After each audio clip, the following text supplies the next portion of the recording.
Assalamualaikum warahmatullahi wabarakatuh. Apa kabar Mas dan Mbak semuanya? Semoga selalu dalam keadaan sehat walafiat dan dalam selalu keadaan yang terbaik. Pada pertemuan kali ini ya, saya akan menjelaskan mengenai strukturalisme konstruktifnya Bourdieu. Sebenarnya ya, yang menjadi dasar pemikiran Bourdieu adalah beliau mencoba untuk menjembatani dua filsafat modern, yaitu para kaum eksistensialis ya, yang terlalu menekankan kebebasan individu, subjek atau agen dalam menentukan sikap, dan si eksistensialis ini, para kaum filsafat eksistensialis itu mengabaikan pengaruh dari struktur atau norma atau aturan yang ada di masyarakat. Yaitu awalnya begitu. Sementara pendukung strukturalisme itu terlalu menekankan determinisme struktur sehingga mematikan peran subjek, aktor atau agen. Jadi si Bourdieu ini menengahi kedua kelompok penganut aliran filsafat eksistensialis dan strukturalisme. Ya, kalau eksistensialis itu menganggap bahwa seluruh praktik sosial yang ada di masyarakat itu merupakan pengaruh sepenuhnya dari subjek, agen atau individu, atau tergantung manusianya itu sendiri ya. Jadi misalkan kenapa sih ada fenomena kenakalan remaja, kalau kaum eksistensialis ya itu karena dianya sendiri begitu. Kenapa sih kok ada gerakan radikal kalau kaum eksistensialis, ya itu karena dirinya dia sendiri kayak gitu. Kenapa sih kalian tertib masuk kuliah, ya itu karena diri kalian sendiri kayak gitu. Nah sebaliknya, kalau menurut pandangan atau pendukung filsafat strukturalisme, kenapa sih ada anak yang kecanduan narkoba, atau seperti tadi ada anak yang nakal ya kayak gitu, itu kenapa? Kalau menurut mereka kaum strukturalisme itu karena nilai dan norma atau struktur ini atau aturan tidak berjalan dengan baik sehingga ada orang-orang seperti itu. Kenapa ada terorisme? Itu karena strukturalismenya tidak berjalan dengan baik. Sebaliknya, kenapa Mas dan Mbak itu mau mematuhi peraturan perkuliahan, berangkat kuliah dengan rajin dan sebagainya, itu kalau menurut pendukung strukturalisme itu ya karena adanya aturan itu tadi. Makanya Mas dan Mbak mengikuti perkuliahan dengan baik, salah satunya yaitu berangkat kuliah terus ya. Nah, tapi menurut Bourdieu itu di dalam praktek sosial itu tidak seperti itu, tapi antara subjek atau agen atau individu kita memang mempengaruhi hal-hal tersebut terjadi, tapi juga ada pengaruh struktur atau pengaruh dari nilai dan norma yang ada di masyarakat. Oleh karena itu, si Bourdieu ini menolak dominasi atau determinisme subjektivitas dalam menentukan tingkah laku manusia ya, sebagaimana yang sudah disampaikan oleh kaum eksistensialis ya, maupun dominasi atau determinisme struktur sosial ya pada tingkah laku manusia sebagaimana yang disampaikan atau yang dianut oleh para kaum strukturalisme atau orang-orang yang mendukung filsafat strukturalisme. Menurut Bourdieu ya, ada hubungan saling mempengaruhi antara subjektivitas dan objektivitas ya. Subjektivitas itu individu, objektivitas itu nilai dan norma. Jadi antara agen dan struktur itu saling berkaitan ya. Kalau bahasanya Bourdieu itu habitus dan fails, itulah praktek sosial sehingga perilaku individu itu muncul. Ya, ini dasarnya dulu agar Mas dan Mbak itu bisa memahami dengan baik ya. Kalau Mas dan Mbak bisa memahami ini dengan baik, ya insya Allah bisa memahami pemikiran strukturalisme konstruktifnya Bourdieu ya. Nah, di dalam teorinya Bourdieu itu kan rumusnya praktek sosial itu sama dengan habitus ya, dalam kurung habitus dikali modal ya, dalam kurung habitus kali modal plus ranah, itulah praktek sosial. Nah, jadi apa sih itu habitus? Kita nanti akan bahas satu persatu ya. Habitus itu ya, menurut Bourdieu sebuah ruang konseptual, tempat di mana pengalaman tersimpan sebagai seperangkat ingatan mengenai bagaimana berperilaku. Ya, jadi habitus itu tidak hanya diartikan sebagai perilaku yang berulang-ulang, tidak hanya begitu, ya. Tapi habitus itu adalah pengetahuan praktis, ya, dari agen. Agen itu kita, individu, mengenai cara melakukan sesuatu, merespon situasi, dan memahami apa yang terjadi. Ya, jadi habitus itu semacam pengetahuan ya, yang kita tidak sadari ya, merujuk pada apa yang rutin kita lakukan ya, bentuk pemahaman mengenai sesuatu ya, tentang situasi yang sangat beragam, dan habitus masing-masing orang itu berbeda-beda Mas dan Mbak ya. Nah, misalkan mulai dari cara berjalan ya, cara makan, cara berbicara ya, hingga misalkan kategorisasi politik seperti kelas sosial, kelompok usia, jenis kelamin ya, itu kan menurut habitus masing-masing ya. Itu akan sangat berbeda. Misalkan perempuan dengan laki-laki itu nanti habitusnya juga akan berbeda. Kelas sosial bawah, menengah, atas itu juga habitusnya akan berbeda-beda. Kelompok usia juga berbeda. Misalkan anak-anak, remaja, dewasa, orang tua itu juga habitusnya berbeda-beda. Itu yang dimaksud dengan kategorisasi politik ya, seperti kelas sosial, kelompok usia, dan jenis kelamin. Kategorisasi politik juga akan berbeda-beda. Misalkan orang yang memiliki politik tertentu itu akan memiliki habitus yang berbeda juga. Itu penjelasannya mengenai habitus ya. Jadi habitus itu bukan sekedar perilaku yang berulang-ulang ya, tapi habitus adalah pengetahuan praktis dari diri kita mengenai cara melakukan sesuatu, merespon sesuatu ya, merespon situasi, dan memahami apa yang telah terjadi. Jadi habitusnya masing-masing orang pasti berbeda-beda. Itu kuncinya dulu, habitus ya. Ini baru satu habitus. Terus kemudian ya, kan rumusnya habitus kali modal ya, dalam kurung plus ranah. Sekarang saya akan bahas modal.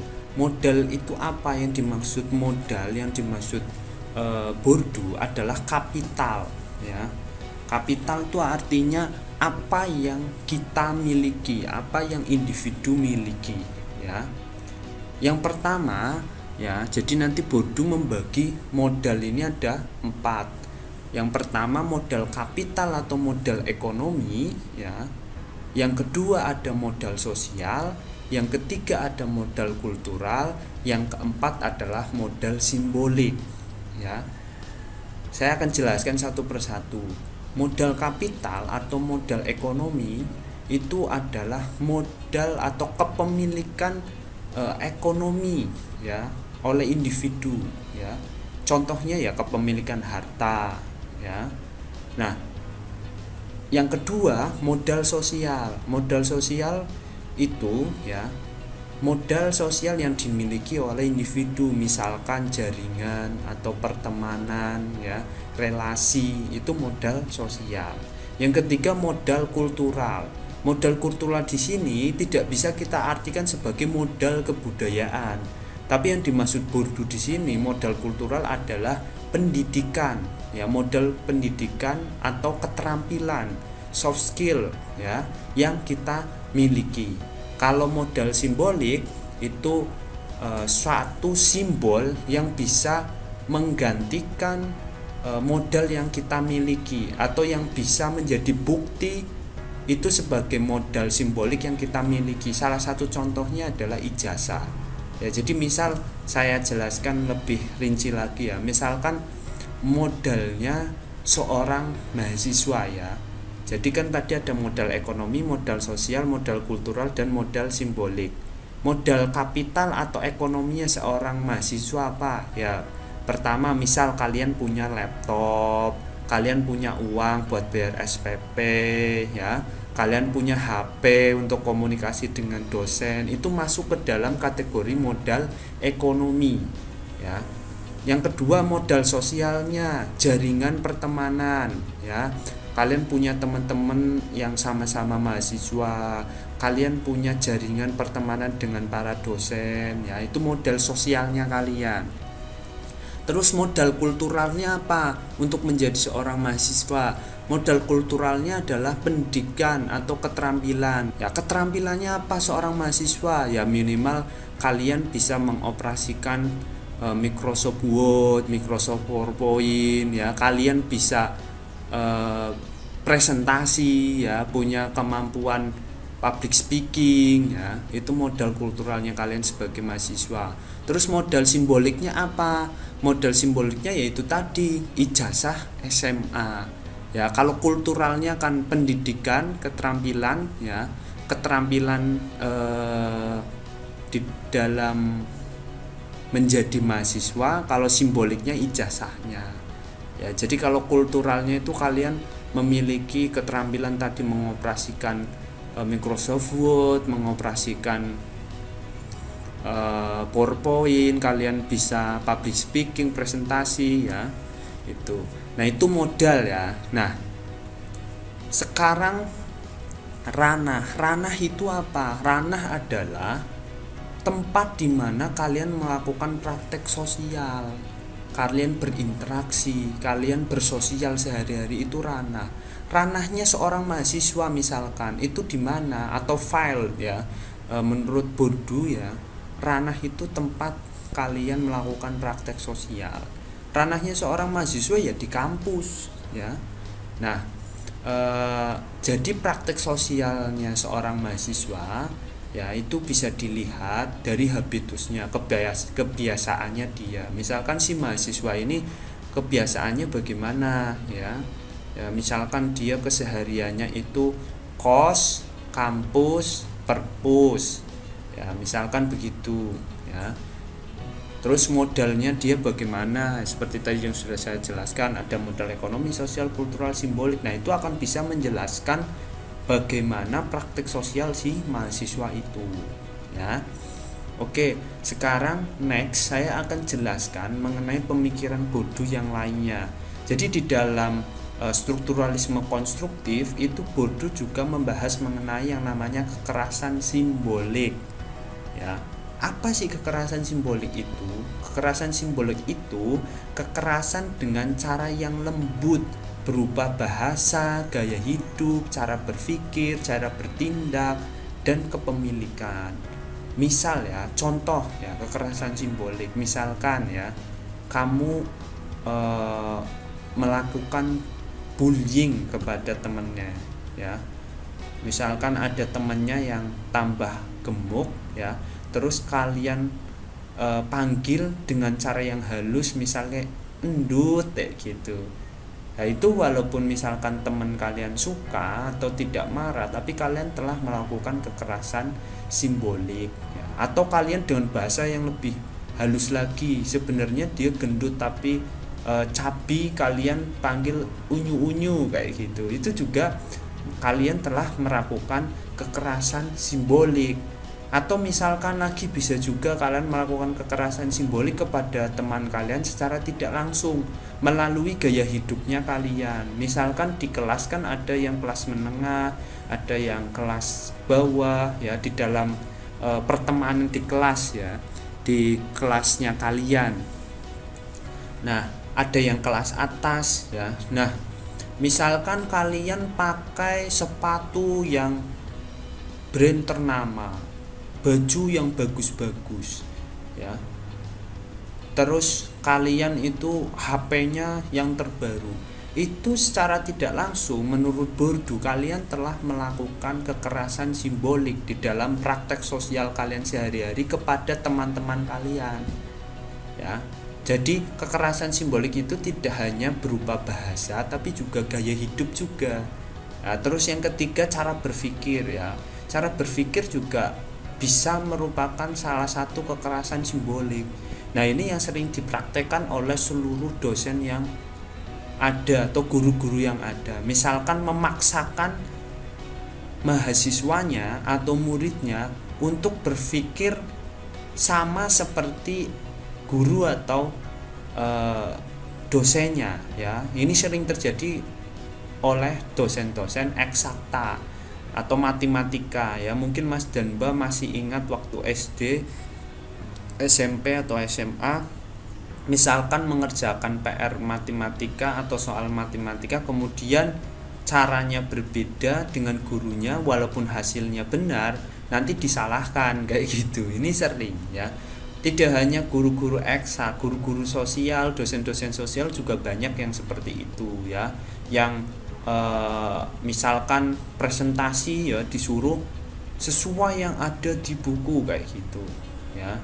Itu juga salah satu kekerasan simbolik ya, karena cara berpikir harusnya dibebaskan ya. Makanya saya juga sama Mas dan Mbak, saya bebaskan ya mencari fenomena permasalahan sosial yang kemudian dianalisis dengan teori ya, teori-teori yang Mas dan Mbak dapatkan kelompoknya, dan tugas pun seperti itu karena saya tidak ingin membatasi cara berpikir Mas dan Mbak. Cara bertindak, kepemilikan juga kita bisa secara tidak sengaja melakukan yang namanya kekerasan simbolik ya. Cara bertindak misalkan ya, kita melakukan tindakan-tindakan yang tidak sengaja melakukan kekerasan simbolik. Misal ya, Mas dan Mbak itu kalau di Jawa kan sudah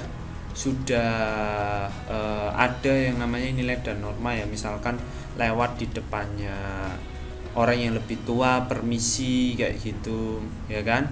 Tapi kalau Mas dan Mbak misalkan ada di daerah lain yang Mas dan Mbak tidak tahu unggah-ungguh yang ada di sana, itu secara tidak sengaja Mas dan Mbak juga bisa melakukan kekerasan simbolik ketika Mas dan Mbak melanggar nilai dan norma yang ada di daerah itu.